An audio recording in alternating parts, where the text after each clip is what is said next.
ابن عربی نے جس نبی کے متعلق جو کچھ بھی کہا ہے تو وہ ابن عربی نے جو اپنی روش تعویلی تھی، جو ان کا نظریہ تھا تعویل کا، اس تعویل کے نظریے پہ بنیاد رکھ کر ساری گفتگو کسی نبی کے متعلق اس فصوص الحکم میں کیا ہے۔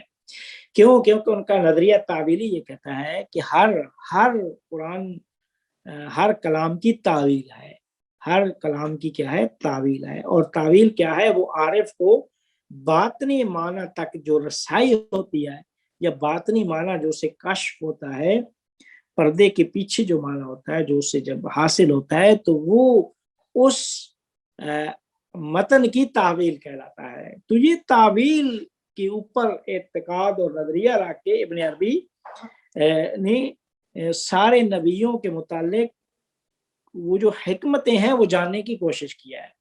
تو اب ادریس کے متعلق بھی یہی انہوں نے کہا کہ ایک ادریس کو ادریس اس وجہ سے کہا جاتا ہے کہ کثرت علم کی وجہ سے ان کا نام ادریس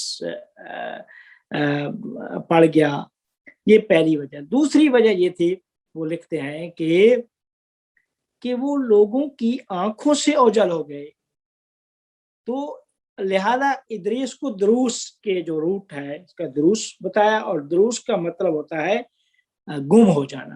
اور ادریس چونکہ لوگوں کی آنکھوں سے گم ہو گئے تھے، اللہ نے انہیں چوتھے آسمان پہ بلا لیا تھا، تو چوتھے آسمان پہ جانے کی وجہ سے، لوگوں کی نظروں سے غائب ہونے کی وجہ سے انہیں ادریس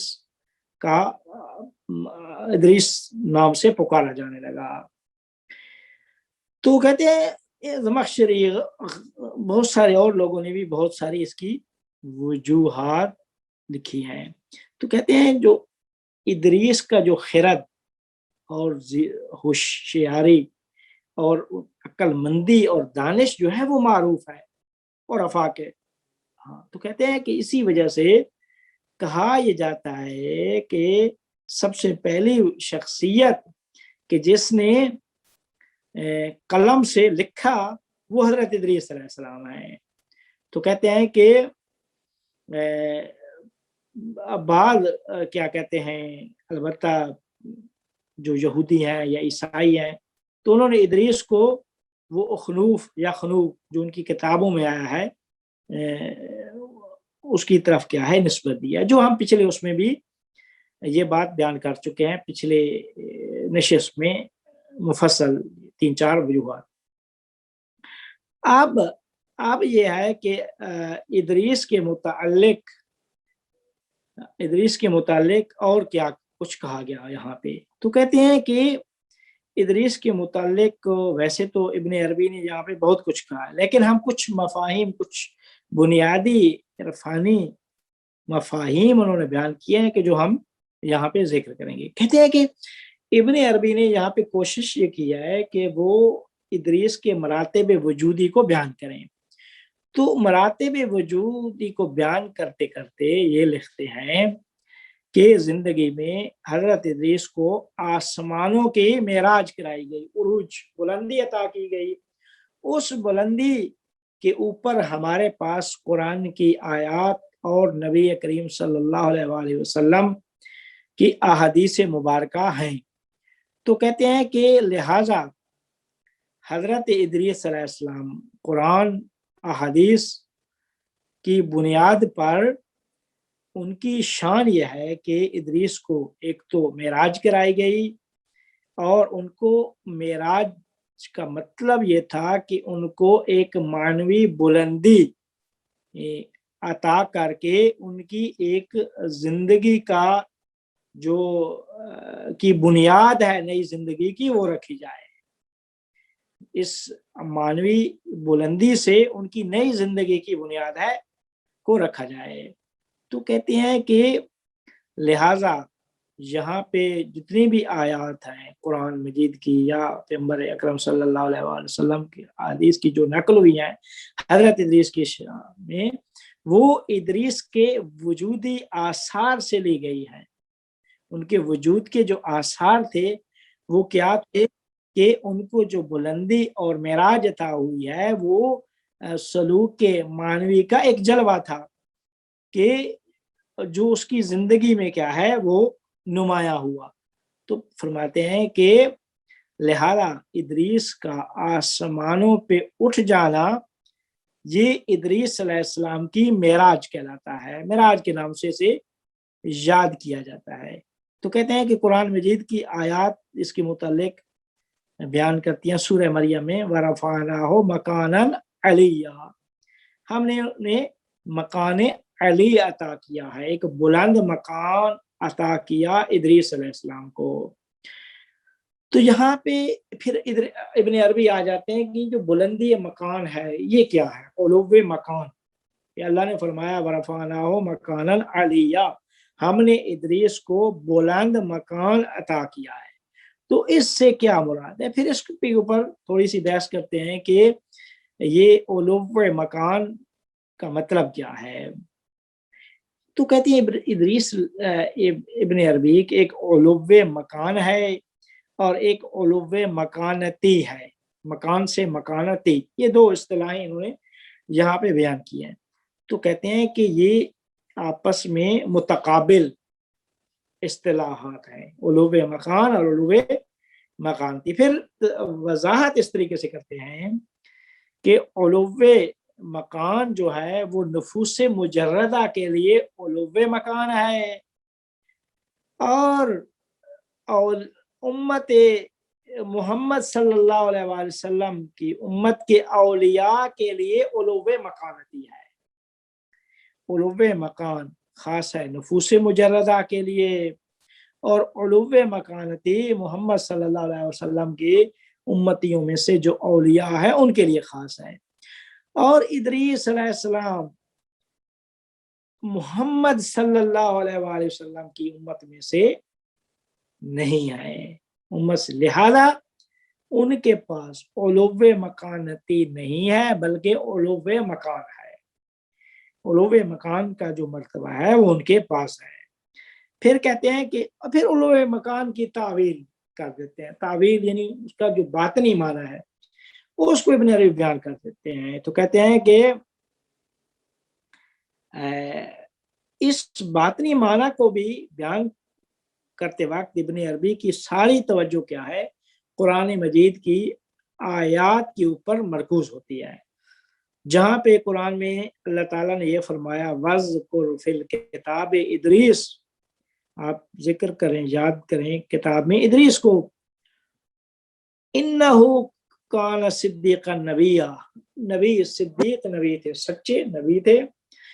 وَرَفَعْنَاهُ مَكَانًا عَلِيًّا، ہم نے اسے مکان علی، بلند مکان عطا کیا ہے۔ تو اللہ نے بھی قرآن میں علو مکان کا درجہ جو ہے وہ حضرت ادریس کو دیا ہے، نہ علو مکانتی۔ تو اب اس میں کیا کہتے ہیں، فرماتے ہیں کہ علو کی دو قسمیں ہیں، علو مکان، جس طرح کے جندی نے بھی یہ ذکر کیا ہے ابن عربی کی قول سے، اسی فاس کے نیچے میں فرماتے ہیں علو مکان اور علو مکانتی۔ علو مکان یہ وہی چیز ہے کہ جسے قرآن میں ذکر کیا گیا ہے، علو مکان یہی ہے کہ وَرَفَعْنَاهُ مَكَانًا عَلِيًّا، یہ علو مکان ہے۔ تو آپ کہتے ہیں کہ یہ علو مکان جو ہے، چونکہ حضرت ادریس علیہ السلام کو معراج ہوئی ہے فلک شمس کے اوپر، اور فلک شمس وہ مکان ہے کہ جس کے اوپر افلاک عالم کیا ہے وہ گردش کرتے ہیں، جس کے اوپر افلاک عالم کیا ہے وہ گردش کرتے ہیں۔ تو کہتے ہیں کہ اس وجہ سے وَرَفَعْنَاهُ مَكَانًا عَلِيًّا قرار دیا۔ تو فلک شمس بھی ایک مکان ہے، تو چونکہ وہ بھی مکان ہے اور وہ علو مکان، تو اس وجہ سے ادریس کو بھی یہ فرمایا کہ ان کے پاس بھی علو مکان تھا، علو مکانتی نہیں تھا۔ پھر آگے فرماتے ہیں کہ جو حضرت ادریس کا روحانی مقام ہے وہ فلک شمس ہے، چونکہ فلک شمس کے پاس بھی علو مکان ہے، تو ادریس کے پاس جو روحانی پاور ہے وہ بھی فلک شمس ہے۔ تو کہتے ہیں کہ پھر علو مکان کی تعویل میں اسی آیت سے ورفعنا مکان علیہ سے تمسک کر کے ابن عربی فرماتے ہیں کہ قرآن مجید کی یہ جو آیا ہے کہ جس میں اللہ تعالیٰ ارشاد فرماتا ہے وَهُوَ الَّذِي خَلَقَ الشَّمْسَ وَالنَّهَارَ، وہ پروردگار جس نے شمس کو خلق کیا اور دن کو خلق کیا، وَالشَّمْسَ وَالْقَمَرَ كُلٌّ فِي فَلَكٍ يَسْبَحُونَ، شمس و قمر ہر ایک ان میں سے فلک میں ہی تسبیح کر رہے ہیں۔ تو کہتے ہیں کہ اللہ تعالیٰ نے ادریس کو اپنے پاس بلایا، یعنی مکان کی بلندی عطا کی۔ آپ کہتے ہیں کہ ادریس کی جو روح مجرد تھی اسے فلک شمس میں رہائش پذیر کیا۔ فلک اس کا مسکن کیا ہے؟ وہ فلک شمس ہے۔ جب مسکن فلک شمس ہے تو اب یہ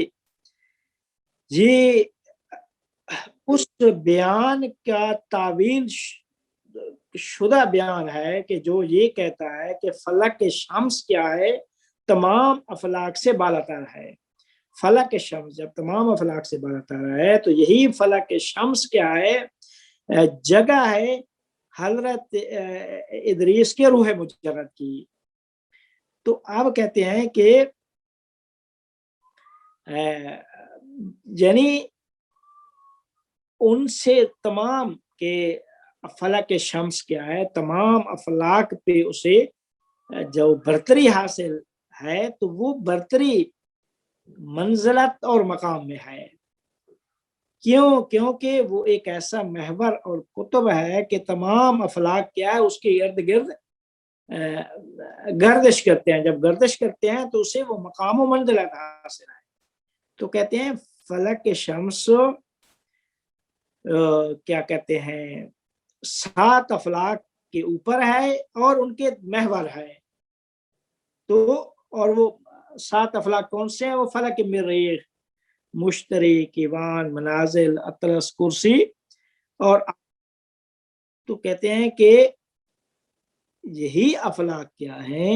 7 افلاک یہ ادریس صلی اللہ علیہ السلام کے مراتب وجود، یہ جو 7 افلاک ہیں یہی افلاک وہ وجود کے مراتب کو بیان کر رہے ہیں، وجود کے مراتب کو بیان کر رہے ہیں۔ یہ کیسری نے لکھا ہے کہ نیچے۔ تو پاس کہتے ہیں کہ ادریس صلی اللہ علیہ السلام کے پاس علو مکان ہے اور علو مکانتی نہیں ہے۔ کیونکہ فنا کے بعد اسے بقا حاصل نہیں ہوئی ہے۔ فنا ہوئے ہیں، بقا ابھی نہیں ہوئے ہے۔ تو کہتے ہیں خارزمی نے بھی اس طریقے اس نقطے کی طرف کیا ہے؟ اشارہ کیا ہے۔ تو پھر آگے فرماتے ہیں کہ ادریس علیہ السلام نے ریاضت سے بشری اور نفسانی اوصاف کو انسانی اور روحانی صفات میں تبدیل کیا، اور کہتے ہیں کہ ابھی فنا در ذات وصول تو ہوا ہے لیکن کیا ہے؟ بقا اسے حاصل نہیں ہوئی۔ تو جو وصول ہوا ہے جس ذات سے وہ اس سے ذاتی علو حاصل ہے، یعنی ذاتی بلندی اسے حاصل ہے۔ تو ذاتی بلندی کسے ہے؟ وہ پروردگار ہے، وہ اللہ تعالیٰ کی جو ذات ہے۔ تو اب کہتے ہیں کہ ادریس صلی اللہ علیہ السلام کیا ہے؟ وہ مقام تنزیہ پہ پہنچ چکے ہیں۔ مقام تنزیہ پہ اب چونکہ یہاں پہ اس بحث کو وہی بحث جو پیچھے فصل میں حضرت نوح علیہ السلام کے متعلق کی تشبیہ و تنزیہ کی بحث، تو اسی تنزیہ اور تشبیہ کی بحث کو آگے بڑھا کر ادریس علیہ السلام کے بارے میں فرماتے ہیں کہ ادریس کا آسمانوں پہ اٹھ جانا یہ اس بات کی دلیل ہے کہ وہ مقام تنزیہ پہ انہیں حاصل ہو گیا ہے، مقام تنزیہ حاصل ہوا ہے۔ تو کہتے ہیں کہ اس فصل میں ان کے بارے میں قدوس کا لفظ بھی حکمت قدوسیہ کہا ہے۔ قدوس کا لفظ بھی ادریس کے متعلق ابن عربی نے کہا، اور اس کے علاوہ جو تنزیہ الہی کے مختلف اور جوانب پہ بھی انہوں نے بحث کی۔ تو کہتے ہیں کہ اس فصل ادریس کو حکمت قدوسی کا نام بھی دیا۔ تو اب قدوس بھی کہا ہے، سبوح بھی کہا ہے۔ تو کہتے ہیں قدوس اور سبوح یہ اللہ تعالیٰ کے دو نام ہیں جن کا معنی یہ ہے کہ منزہ ہے، منزہ ہے وہ ذات، پاک ہے وہ ذات۔ تو کہتے ہیں اب پاک ہے وہ ذات، قدوس اور سبوح کا دونوں کا معنی، لیکن دونوں میں کچھ فرق ہے۔ فرق یہ ہے کہ قدوس کیا کہتے ہیں، قدوس اور سبوح پروردگار کے دو نام ہیں جن کا معنی یہ ہے کہ منزہ اور پاک ہے وہ ذات۔ تو کہتے ہیں کہ قدوس خاص ہے اور سبوح عام ہے۔ قدوس خاص ہے اور سبوح عام ہے۔ فرق یہ ہے، ایک خاص ہوتا ہے، ایک عام ہوتا ہے۔ مثال دیتا ہوں، ایک چیز عام ہوتی ہے اور ایک ہوتی ہے خاص۔ جب ہم کہتے ہیں انسان تو ایک عام ہے لفظ، جس میں زید، عمر، بکر، خالد بھی آ جاتے ہیں، 100 سال پہلے والے بھی انسان آ جاتے ہیں اور بعد میں۔ جب میں کہتا ہوں کہ یہ زید تو ایک خاص ہو جاتا ہے۔ تو کہتے ہیں کہ قدوس خاص ہے، سبوح کیا ہے، عام ہے۔ تو کہتے ہیں کہ تسبیح کا مطلب یہ ہوتا ہے کہ پاک اور منزہ ہے ذات خداوند کریم شریک سے اور نقصی صفات سے، وہ صفات جو نقص کو بیان کرتی ہیں، ناتوانی ہے، عجز و جہالت وغیرہ جو ہے نا وہ۔ در حالی کے تقدیس کا مطلب یہ ہے کہ پاک و منزہ ہے وہ ذات حق تعالی ان صفات سے بھی، یعنی صفات نقصی سے بھی، اور دوسری تمام ممکنات کی صفات اور ان صفات کے لوازم میں سے بھی۔ تو کہتے ہیں کہ تقدیس اور تسبیح، تسبیح عام ہے لہذا تقدیس کیا ہو گئی، وہ خاص ہو گئی۔ تو کہتے ہیں کہ تقدیس تجرید کا اعلیٰ درجہ ہے، نہایت تجرید کا نام تقدیس ہے۔ مجرد یعنی ایک تجرید یعنی ایک مادی اور مادی یا مادہ کے برخلاف وہ مجرد یا تجرید ہوتا ہے۔ تو کہتے ہیں کہ تقدیس اس نہایت تجرید کو تقدیس کہا جاتا ہے۔ تو کہتے ہیں کہ نفوس مجردہ کے علاوہ کسی بھی کیا کہتے ہیں مادی چیزوں سے اس کا کوئی رابطہ نہیں ہوتا۔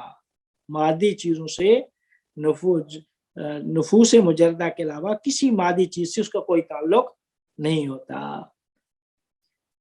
تو کہتے ہیں اسی وجہ سے ابن عربی نے اس فصل میں اس فصل کو منسوب کیا ہے حضرت ادریس علیہ السلام سے، کہ ادریس وہ پیغمبر ہیں کہ جو احادیث کے مطابق پروردگار عالم نے جب ان کے بدن سے روح کو جدا کیا، خلق کیا، تو کہتے ہیں کہ جو ادریس کا تعلق تھا اس دنیا مادی سے، وہاں سے ادریس کو کاٹ کر آسمان پہ لے گئے۔ آسمان پہ جب لے گئے تو وہاں اسے عروج اور معراج جب عطا کیا تو اب کہتے ہیں اسے یہ تنزیہ حاصل ہو گئی، یہ تجرید حاصل ہو گئی۔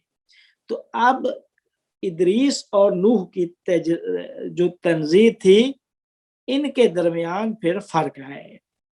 یہاں پہ وہ ذکر کرتے ہیں کہ میں کہہ رہا ہوں کہ ادریس بھی مقام تنزیہ پہ پہنچے تھے، تو آپ تو پھر نوح علیہ السلام کے بارے میں فرما چکے ہیں کہ نوح مقام تنزیہ پہ پہنچے تھے تو لہذا وہ فیل ہو گئے تھے، ناکام ہو گئے تھے.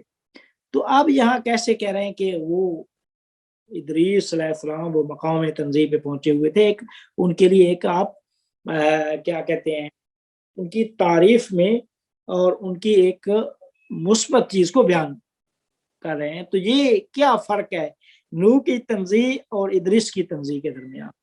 تو کہتے ہیں کہ فرق یہ ہے کہ جو نوح کی تنزیہ تھی وہ عقلی تھی، اور ادریس کی جو تنزیہ ہے وہ ذوقی ہے، یعنی عرفائی تنزیہ، ذوق عارف جو ہوتا ہے. تو پس ابن عربی نے تسبیح کو نوح کے ساتھ خاص کیا ہے، نوح کے ساتھ نسبت دیا ہے، اور تقدیس کو ادریس سے نسبت دیا ہے. تو کہتے ہیں کہ نوح چونکہ بعد از ہبت اللہ ہے، حضرت شیس کے بعد، شیس ہبت اللہ تھے، حضرت شیس کے بعد نوح ہیں، تو وہ سبوح ہیں. نوح ہبت اللہ کے بعد سبوح ہیں، اور سبوح ایک عام ہے. اور ادریس کے جو نوح کے بعد ہیں وہ قدوس ہیں، اور سبوح کیا ہے؟ مقدم ہے قدوس پر. بات واضح ہو گئی کہ سبوح قدوس، سبوح قدوس، قرآن میں وہ ہے نا تسبیح کرتے ہیں سبوح قدوس، قدوس سبوح نہیں ہے، سبوح قدوس ہے. تو کہتے ہیں کہ نوح کہ جو ہبت اللہ کے بعد ہیں سبوح ہیں، اور ادریس کے جو نوح کے بعد ہیں ان کو قدوس مانا. کیوں؟ کیونکہ سبوح مقدم ہے قدوس پر، کیونکہ سبوح وہ بھی تنزیہ ذات ہے اور قدوس تنزیہ صفات و ذات ہے. تو کہتے ہیں کہ ذات صفات پر مقدم ہے، ذات سبوح تنزیہ ذات ہے اور قدوس تنزیہ صفات، تو ذات صفات پر مقدم ہے. یہ حضرت آغا حسن رضا عمری صاحب نے یہ بات لکھی ہے. تو اب فرماتے ہیں نوح تجلی ہے سبوحیت کی اور ادریس تجلی ہے قدوسیت کی. لہذا ادریس کو نوح کے اس میں قرار دیا، نوح کے لائن میں انہوں نے شمار کیا، کیونکہ جو ان دونوں نبیوں کے درمیان جہت مشترک تھی اس کو مد نظر رکھا. وہ کون سی جہت مشترک تھی؟ کہ ہر دو تنزیہ میں مشترک تھے. نوح کے پاس بھی تنزیہ تھی، ادریس علیہ السلام کے پاس بھی تنزیہ تھی. تو دونوں کی تنزیہ کے درمیان فرق تھا. نوح کی تنزیہ عقلیہ اور ان کی ذوقی اور عرفائی ہے. تو فرماتے ہیں کہ ہر دو نوح اور ادریس علیہ السلام تنزیہ میں مشترک تھے، اور ادریس اگرچہ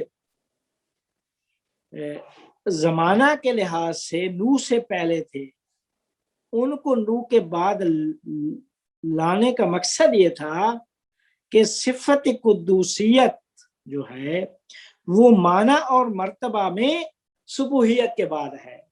معنی اور مرتبہ میں صفت قدوسیت سبوحیت کے بعد ہے، لہذا وہ نوح کے بعد لائے اگرچہ نوح سے پہلے تھے. کیوں؟ کیونکہ سبوح یعنی مبرہ اور منزہ، نقص اور قدوس یعنی جس کا معنی پاک و مقدس ہے.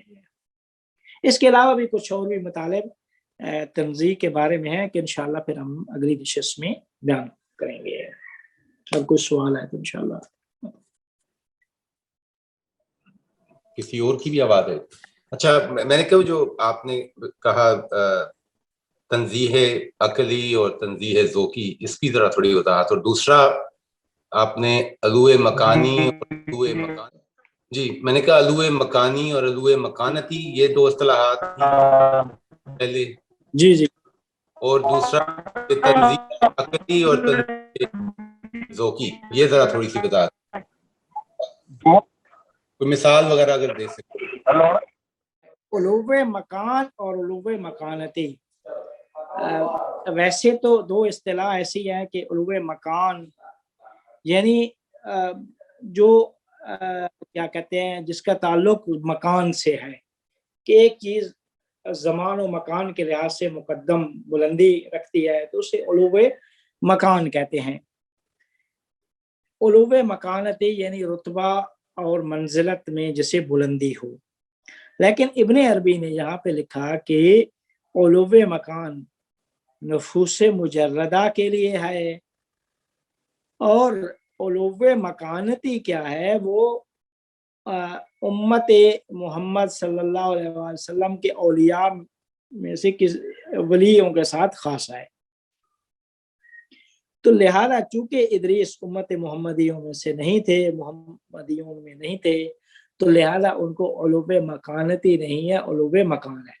جو اس کی اصطلاح کا جو ظاہر تھا اس کو انہوں نے عرفانی معنی میں تبدیل کر دیا ہے ابن عربی نے، کہ علو مکان جو نفوس مجردہ کے لیے ہے، اور علو مکانتی نفوس مجردہ کے جو اولیاء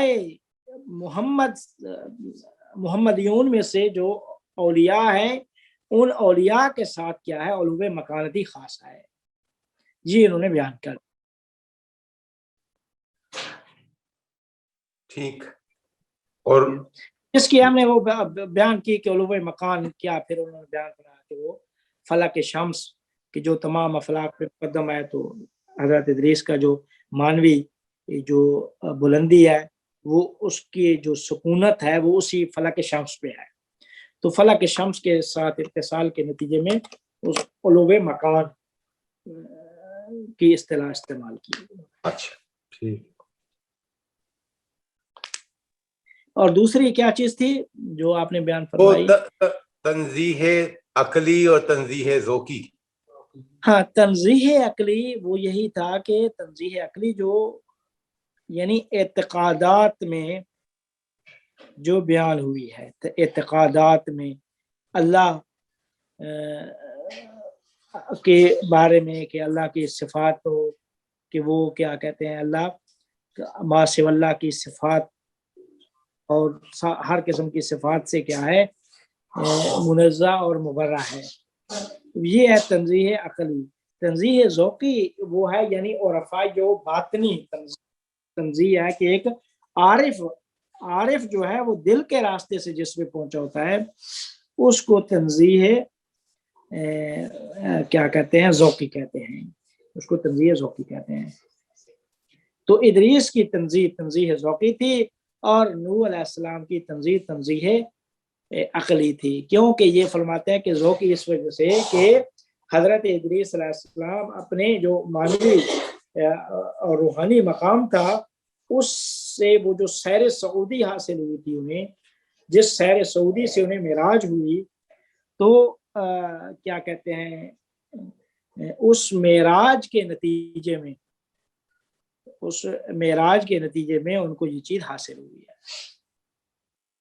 یہ تھا ان کے جو ہے نا وہ یعنی تنزیہ ذوقی کی، وہ اس مقام تنزیہ پہ پہنچے ہیں.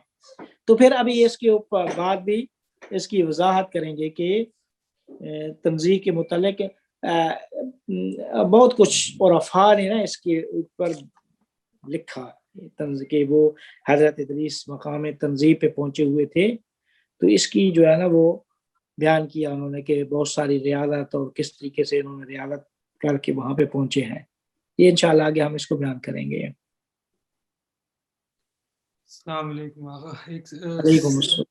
سوال ہے، یہ ریاضت جو حضرت ادریس علیہ السلام کرتے تھے وہ کس طرح کی ریاضت تھی؟ صرف پڑھنے اور علمی ریاضت تھی، یا عبادت سے ریاضت تھی جو یہ مقام حاصل ہوا، یا سماج میں بھی انوالو تھے، یا لوگوں کے ساتھ بھی بہت محنت مشقت کی؟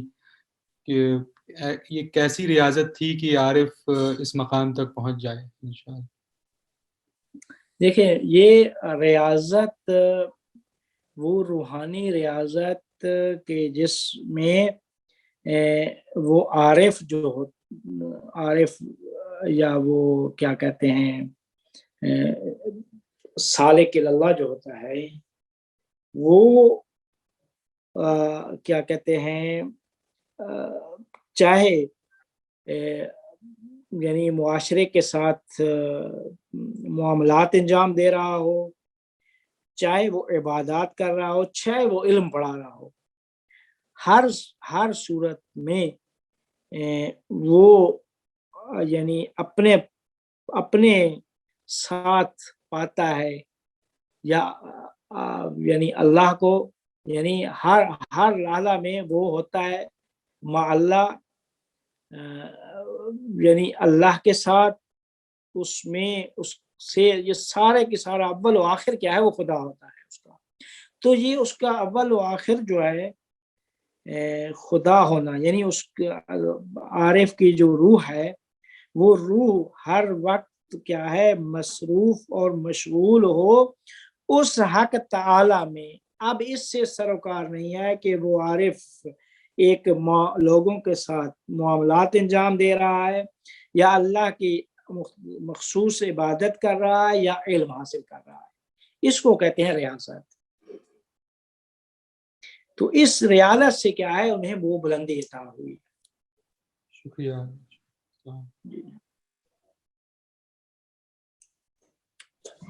آگا لیکن یہ تو جب وہ پہنچ گئے ولایت کے مقام پہ یا ولی ہو گئے، یہ تو تب بات ہوئی. وہ ریاضت شاید پوچھ رہے تھے کہ پہنچیں گے کیسے؟ نہیں دیکھیں، وہ پہلا سفر بھی اسی طریقے سے ہے نا.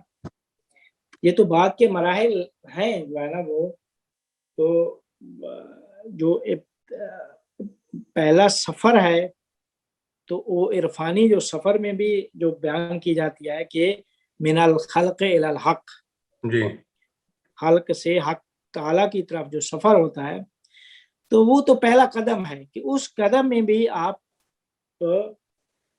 یا کوئی عارف وہ عبادات تو یعنی علم و عمل یہ دو چیزیں جو ہے نا وہ لازمی اور ضروری ہیں. تو انہی کو بنیاد بنا کر وہ آگے پھر بہت سارے اور جو مقامات ہیں روحانی اور مانوی جو عرفاء نے بیان کیے ہیں، تو ایک ایک قدم بقدم ایک ایک کو طے کر کے آگے جاتا ہے. اگر وہ آپ بتا رہے تھے، میں وہ سوال شاید پہلے بھی ہوا تھا، یہ عقلی تنزیہ اور یہ جو ذوق والی تنزیہ، یہ اس کی تھوڑی سی ڈیٹیل اگلی بار اگر اگلی نشست میں ہو سکتی ہے تھوڑی سی. جی انشاءاللہ ہو سکے گی انشاءاللہ. تنزیہ عقلی اور تنزیہ عرفانی، ذوقی وہی عرفانی، عقلی اور روحانی تنزیہ، عقلی اور روحانی تنزیہ، وہ ذوقی عرفانی وہی روحانی تنزیہ ہوتی ہے. یہ یعنی ایک میرے ذہن ادریس کے روح کو بدن سے جدا کر کے معراج کرائی گئی چوتھے آسمان کے اوپر. تو یہ تنزیہ اس معراج کے نتیجے میں مقام تنزیہ پہ پہنچ، تو یہ فنا ہوئے بقا ابھی نہیں ہوئی. تو یہ جو وہ تنزیہ ہے وہ تنزیہ عرفانی ہے، تنزیہ ذوقی ہے. اس میں میں نے ایک جگہ یہ پڑھا تھا کہ جو تنزیہ اور جو تشبیہ، یہ دو ایسپیکٹس ہیں، ان میں کوئی ایبسولوٹ اپوزیشن نہیں ہے. مطلب تنزیہ کے اندر بھی ایک تشبیہ کا پہلو ہے اور تشبیہ کے اندر بھی ایک تنزیہ کا پہلو ہے. تو یہ جو عقلی تنزیہ ہے وہ بیسیکلی تنزیہ کو اس طریقے سے دیکھتی ہے کہ جو ایبسولوٹ اپوزیشن ہے، ان ایبسولوٹ اپوزیشن ٹو تشبیہ. مطلب اگر آپ عقلی لحاظ سے تنزیہ کو دیکھیں گے تو پھر تنزیہ کے اندر جو ایک تشبیہ کا پہلو پایا جاتا ہے اس تک آپ نہیں پہنچ سکتے. اس کے بارے میں آپ وہ عقلی حوالے سے اس تک نہیں پہنچ سکتے، لیکن روحانی اور ذوقی اعتبار سے وہ پہنچ سکیں گے. تنزیہ میں یہی آپ سے ویریفائی کرنا چاہ رہا تھا کہ یہ جو کمپلیمنٹرینس ہے تنزیہ اور تشبیہ کی، وہ عقلی لحاظ سے شاید اتنی واضح نہیں ہوتی جتنی عرفانی لحاظ سے واضح ہو. جی جی جی جی جی جی بالکل. Thank you very much. Thank you. Okay جی، کوئی سوال ہے تو ٹھیک ہے، انشاءاللہ پھر اگلی اس میں نشست میں ہم حاضر ہوتے ہیں انشاءاللہ.